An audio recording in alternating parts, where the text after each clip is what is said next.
Well, we are back in the presence of friends here downtown with the Todd Hanley, talking about the upcoming Agave Heritage Festival.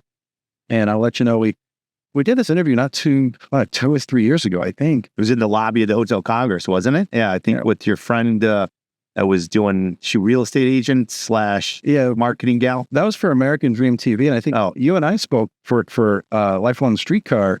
Yeah, maybe that was 2 years ago, and last year was the American Dream. You're just so popular; it's hard to keep up. Yeah, sure. So if people are interested in kind of hearing a lot of the backstory, you can head over to the website and just Google Agave, not Google, but put in the search bar Agave on our website, and you'll pull up that interview. But I do want to give a little backstory here, because this thing, what year is this? 16 this year. It's sweet 16.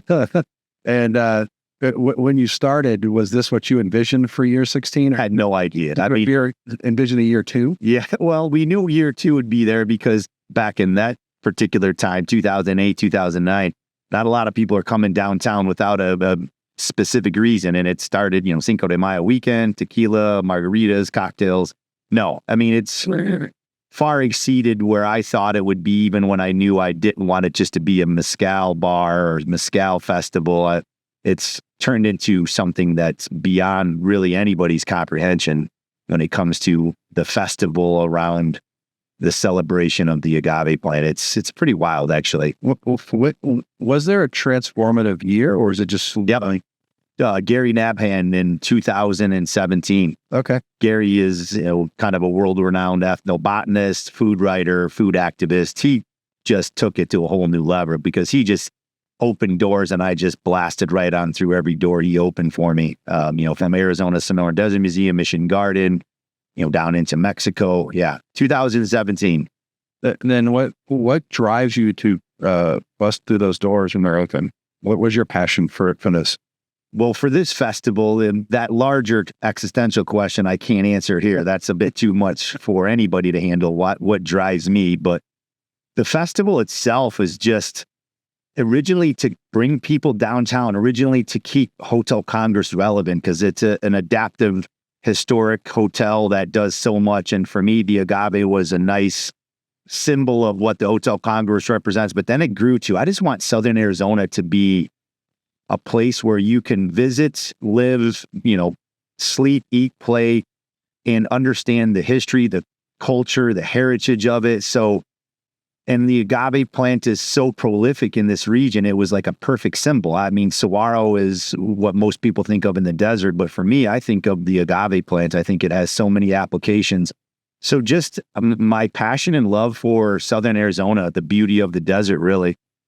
So you get going with this festival. It's more like a one-day event, and now it's a week, right? Yeah. Well, it went from 1 day to 10 days in 2019, and now it's down to a robust 4 days, and it's by design. It was because it was just too much for people. I want everybody to come in for a 3 or 4 day weekend.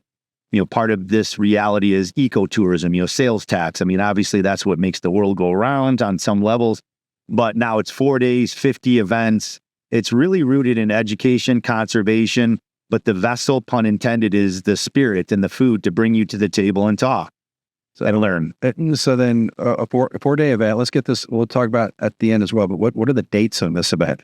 Good point. We should probably start there. It's April 18th through the 21st. So we moved it up a week. Usually the last weekend in April, but just trying to take advantage of a little nicer weather. Everything is, for the most part, outside on some level. So 18th through the 21st. And from there, you just coast right on into Mother's Day and graduation weekend. When I learned about this festival in the past, and when you and I have talked, and I've kind of just watched this progression over the years from a beverage to an idea to a cultural statement. But this thing is now just... you're encompassing everything that's sort of regional about this. You've got a band from Brazil coming. Yeah, I mean, regional, even international. I mean, the best way to frame the festival is there's a Brazilian orchestra, ages 16 to 20-ish, that are coming to the festival because it was their dream to play at the festival. And their instruments, not all of their instruments, but the vast majority of them, the guitars, the violins, the violas, are made of repurposed agave plants. And in that same vein, they are in a large research and development around how to use that same agave when it's actually living into biofuel. So replacing sugar cane, because agave is 60% more water efficient than any other plant on the earth. It's in and of itself, if you just think the students that are playing or oh no, I'm sorry, it's a Shell Oil with a couple universities in Brazil. Okay, so it's the Brazil connection. They're doing this in Brazil, and then the students are coming to play, and you said they're the same age as this festival. Yeah, right. Couple of them are asking if they could go to the fiesta, and I said, well, no, you cannot, because that's the big party, the grand tasting. But the Brazilian orchestra and the fact that this plant is the future crop and commodity for Brazil in terms of biofuel is pretty much tells you all you need to know about the festival. And the fact that they have asked to attend the festival and play on a cultural exchange is beyond my even wildest dreams. Surreal would be the best word to use. Well, I mean, the word has to get out there that this is happening. Is this the agave focused event of the year for that plant, or are you one of many different celebrations? That's a great question, Tom. And really, my goal is to take it into a year-round business. So we won't call it a year-round festival, but micro festivals with tastings, educations, dinners, taking potentially people on tours. That's the big picture. But right now, it's just a 4-day bonanza, the most impactful, unique, rich festival in this country, I would argue the world. Wow. So, and do you think that has to do with the proliferation of the plant here, or just your passion? Like what causes this thing to become so popular from such humble beginnings? And I would say a combination of a lot of people that are much smarter than me, but also my passion. Like I don't want to see it be anything but the most important festival in this country and world. And it's because of the unique location of Tucson. You really can't have this festival anywhere else besides Mexico, because we have 112 different agave species in the Tucson Basin. It goes back 1,000 years, where it was used as a form of food, a form of fiber where you could use it for ropes and bags. And obviously this little thing called tequila and mezcal. But mezcal is more important to me than even tequila. Sorry, tequila drinkers. What's the difference between mezcal and tequila? Tequila is made from one specific plant called the Blue Weber Agave Tequiliana, and mezcal can be made from 40 to 45 different plants, and where it's grown, fermented, and distilled. So think sparkling wine and champagne. Okay. Yeah. So it's definitely a little bit more, or probably even more sustainable, because you've got more plants available with that, but it's flavorful. The flavor can drastically change. Absolutely.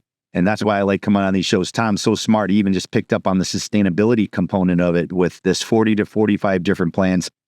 And it's more complex than that, but that's the best way to describe it is, the fermentation, the yeasts, the bacteria, they all play a major role in it. And that's what's even more exciting about the festival is we have a gentleman coming in from Mexico who is a specialist in fermentation and chemistry and yeasts around how that changes the flavor profile from one fermented beverage to the next. It's very broad. Has it gotten so far that the shift of the attendee has really gone from the alcohol to the rest of it, or are we still pretty much focused on the alcohol component of the plant? It's never really been an alcohol festival. It's just because you can't think of it in any other context. But the demographic runs 25 to 65. I mean, truly it does. If you go to the Agave Fiesta, which is our big grand tasting, and it's pretty wild to see the demographic at that event. But really,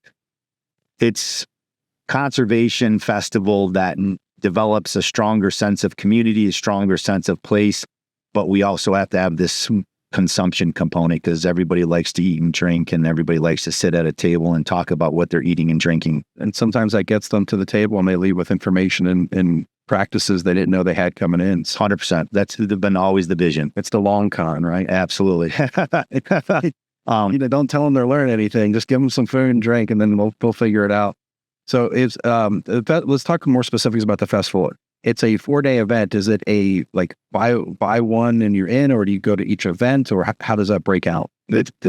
It's a little bit too complex because a big part of the festival that you stumbled upon without even thinking about is I'm driving business to downtown restaurants, to community bars, community restaurants. So basically, the short answer is no. It's an a la carte format. We do have a passport that's available through Tucson Foodie and their insider group. So you're welcome, Shane, for the plug. And ultimately, there is a cool passport where you get 2 dinner tickets, 2 concert tickets, 2 tasting tickets, and standard save 20% on the package.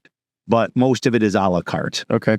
And another shout out to Shane, because a couple of weeks ago he was actually our guest, and this is just it's so much things that Tucson Foodie is doing. He didn't give you a shout out, so I would talk to him. He was talking about all kinds of other stuff, but not the Agave Festival. So, well, I'll talk to Sam because we know who runs that business over there. Shout out to Sam and Matt. I think my point being with that is this sort of kind of dovetails into my question about the city of gastronomy, and a lot of people, if you don't fully understand that award, don't recognize that it's really historical and cultural award more than a food award.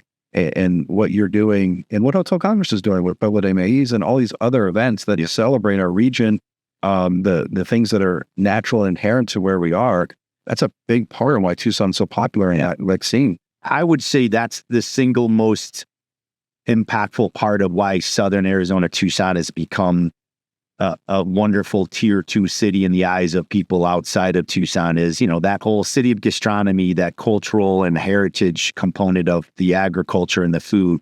And quite honestly, agave was a staple food.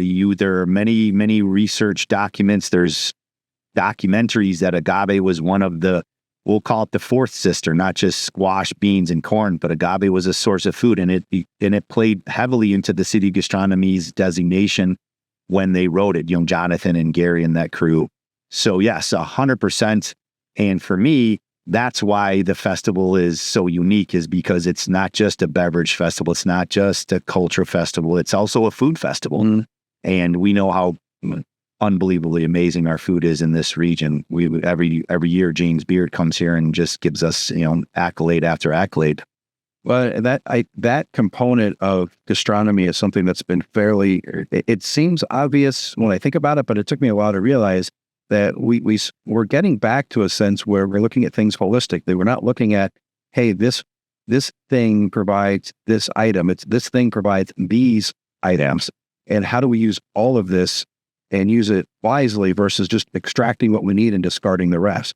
And I think that's a really interesting take on how the city of gastronomy has opened my eyes to a more sustainable way of living.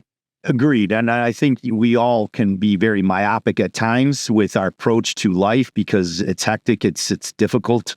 But if we just slow down and realize that the agave plant isn't just tequila or mezcal, or the prickly pear isn't just a prickly pear margarita. I mean, you could go so far with these metaphors and analogies, but at the end of the day, we have one earth. We live in the desert. We should celebrate the culture and the heritage around what has been here for 1,000+ years and beyond, and really do it justice. Don't get overly critical and overly analytical. Have fun, obviously. I mean, that's critical for me anyways. But yeah, you're right. And extracting and not giving back is another topic for maybe another podcast. Well, how do we get more specifics? Is there a website? Yes. How do we get details? How do we buy these tickets? Great question. AgaveHeritageFestival.com. Easy peasy, lemon squeezy. And the tickets are all up available. It ends at .com. The lemon, the squeezy's not part. Oh, sorry. www.agaveheritagefestival.com. So yes, it's all there. We're about 85% up and running with the events, poetry readings, a screening of a regenerative farm that's down in Mexico that's producing delicious sotol, which is a kind of a similar type of spirit to agave. They also have mezcal. It's screenings, it's poetry readings, it's concerts. We have a Grammy award-winning trio of female mariachis playing on Friday. The Brazilian orchestra will open up for them. It is, it's hard for me to really explain in any more detail how impactful and amazing this festival. And all of that's available. Like you can go through the website and find. And there's other festivals in Tucson where I'll go and they have this expansive menu. No one is probably going to absorb all of it, but you're going to find what you like. So look at it. Don't be turned off because you don't like one or two items of it. Find what you like and then hone in on that. Yeah, there is truly something for everyone. If you just want to have a guided tasting with a beautiful tequila brand, if you want to have a dinner at Maynard's Market and Kitchen, dinner at Coronet, you want to go to a concert, you want to go to a poetry reading, there is something for everybody. If you want to go to an educational panel on how water and our current desert reality is interfacing, then there is an event for that through Flowers and Bullets. It's just an on and on scenario. And again, I'm just the steward. I'm just the messenger. The amount of involvement that I have within this community almost brings you to tears because everybody really does embrace what's unique and special about Southern Arizona and Tucson. Well, to that end, as we wrap up here, what if somebody does want to be part of that push to make this a year-round educational event? How do they do that? Great. I mean, you can contact me through the festival website. We have a volunteer opportunity if you want to just come out and hang out and learn a little bit about a panel and just register the first 40 people. There's a contact form where you can email me any idea you have. I had a gal from Detroit ask me if I could get her some agave fiber for an art project she's doing up in Detroit. And obviously I asked her to come attend the festival and I would happily give her some agave fiber. No, I told her I could get it, but it would probably be easier just to maybe contact. But yeah, there's just no bad idea. Every idea, every person that's interested in coming into the festival in whatever form or fashion, please, the website's the best way to go. All right. Well, Todd Hanley, Agave Heritage Festival coming up here in April. And pretty soon we won't even be saying that. We'll just be saying part of the Agave Heritage education team. Yeah, absolutely. It's always here. And who knows, maybe we'll have a storefront in some near future time. Storefront would be good downtown. Yeah, that'd be fun. I'm putting Tom on the spot, everybody. Well, teaser alert, but that's okay. I have edit power, so this might never wanting that. Todd, I appreciate your time. Thanks, Tom.